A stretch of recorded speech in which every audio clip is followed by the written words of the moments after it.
बच्चों, कैसे हैं आप? उम्मीद करती हूँ आप बढ़िया और एकदम मज़े में होंगे। तो बच्चों, आज हम जानेंगे वाक्य के बारे में, यानी कि सेंटेंस। तो वाक्य किसे कहते हैं, एक बार इसे जान लेते हैं। बच्चों, आपस में बातें करने या कुछ लिखने के लिए हमें वाक्य बनाने पड़ते हैं। भाषा वाक्यों से ही मिलकर बनती है। वाक्यों से ही पूरी बात समझ में आती है। एक वाक्य एक या कई शब्दों का एक समूह होता है। जैसे कि सूर्य पश्चिम में अस्त होता है, इसमें कितने सारे शब्द हैं। वह हंसता है, 3 शब्द हैं इसमें। इधर आओ, इसमें 2 शब्द हैं। बैठो, इसमें एक ही शब्द है। अतः जिस शब्द या शब्द समूह से पूरी बात समझ में आती है उसे वाक्य कहते हैं। किसी भी वाक्य को बनाने के लिए क्रिया आवश्यक है, अर्थात उसमें क्रिया की आवश्यकता होती है। बढ़ते हैं अब वाक्य के अंग की ओर। वाक्य के 2 अंग होते हैं, उद्देश्य और विधेय। सबसे पहले जानेंगे उद्देश्य के बारे में। बच्चों, वाक्य में जिसके विषय में कुछ कहा जाता है अथवा जिसका वर्णन किया जाता है उसे उद्देश्य कहते हैं। दूसरा होता है विधेय। वाक्य में उद्देश्य के संबंध में जो कुछ भी कहा जाता है उसे विधेय कहते हैं। इन वाक्यों में उद्देश्य और विधेय को ध्यानपूर्वक देखकर समझने के प्रयास करने चाहिए। आइए कुछ वाक्य पढ़ लेते हैं हम, उससे आपको पता लग जाएगा उद्देश्य क्या और विधेय क्या है। जैसे मेरा भाई तेज दौड़ता है, इसमें मेरा भाई उद्देश्य है, तेज दौड़ता है विधेय। मैं इस कक्षा में पढ़ता हूँ, इसमें मैं उद्देश्य है, इस कक्षा में पढ़ता हूँ विधेय। राम के पिता दशरथ अयोध्या के राजा थे, इसमें राम के पिता दशरथ उद्देश्य, अयोध्या के राजा थे। हम सब पढ़ने जा रहे हैं, इसमें हम सब उद्देश्य और पढ़ने जा रहे हैं विधेय है। मेरे पिताजी इस समय दिल्ली में हैं, इसमें मेरे पिताजी उद्देश्य हैं और इस समय दिल्ली में हैं विधेय हैं। तो बच्चों, अब आप बताइए, शोभा ने खाना खाया, इस वाक्य में उद्देश्य क्या होगा? बच्चों, इसमें शोभा उद्देश्य होगा। आइए बढ़ें अब रचना के आधार पर वाक्य के भेदों की ओर। रचना के आधार पर वाक्य के 3 भेद होते हैं। पहला होता है सरल वाक्य।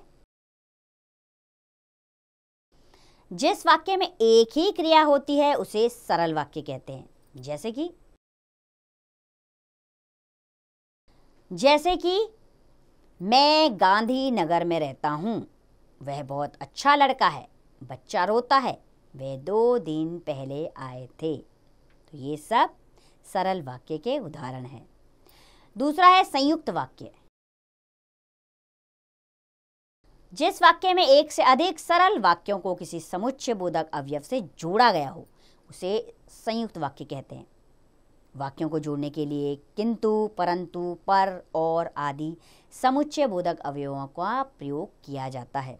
जैसे कि कुछ वाक्य पढ़ते हैं, जैसे इतना समय हो गया परंतु नीना नहीं आई, इसमें परंतु ने 2 वाक्यों को जोड़ दिया, संयुक्त वाक्य है। तुम यहीं बैठो और अपना काम पूरा करो, इसमें और ने 2 वाक्य जोड़े, तो ये संयुक्त वाक्य है। दिनेश मेरे पास आया था पर अधिक देर नहीं रुका, इसमें पर ने जोड़ा है सबको, तो संयुक्त वाक्य।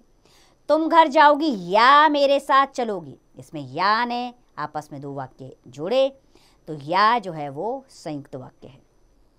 तीसरा मिश्र वाक्य। जिस वाक्य में एक प्रधान उपवाक्य और शेष उसके आश्रित उपवाक्य होते हैं उसे मिश्र वाक्य कहते हैं। जैसे मैं जानता हूं कि तुम अब पढ़ोगे नहीं, इसमें प्रधान उपवाक्य है मैं जानता हूं, आश्रित उपवाक्य कि तुम अब पढ़ोगे नहीं। प्रधान यानी कि मेन और आश्रित यानी कि उस पर डिपेंड रहने वाला, अर्थात जब मेन वाक्य होता है तभी दूसरा वाक्य भी कंप्लीट होता है। जैसे मैं जानता हूं कि तुम मानोगे नहीं, इसमें मैं जानता हूं प्रधान वाक्य है और तुम मानोगे नहीं आश्रित उपवाक्य। वह लड़का जो यहाँ खेल रहा था वह बहुत शैतानी करता है, वह आएगा तो मैं तुमसे बात करूँगा। यह वही घड़ी है जो चोरी हो गई थी।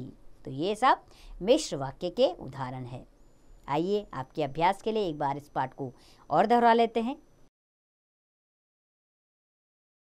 बच्चों, शब्द या शब्दों का वह समूह जिससे पूरी बात समझ में आती है वाक्य कहलाता है। वाक्य के 2 अंग होते हैं, उद्देश्य और विधेय। रचना के आधार पर वाक्य 3 प्रकार के होते हैं, सरल वाक्य, संयुक्त वाक्य तथा मिश्र वाक्य। तो बच्चों, इस पाठ में आपने वाक्य और उसके अंग जाने और रचना के आधार पे भी वाक्यों के प्रकार आपने इस पाठ में समझे। बस लगातार अभ्यास की ज़रूरत है, आपको कोई भी दिक्कत नहीं आएगी वाक्य बनाने में व उसके भेदों को जानने में। अब इसका अभ्यास कार्य आप स्वयं कीजिए।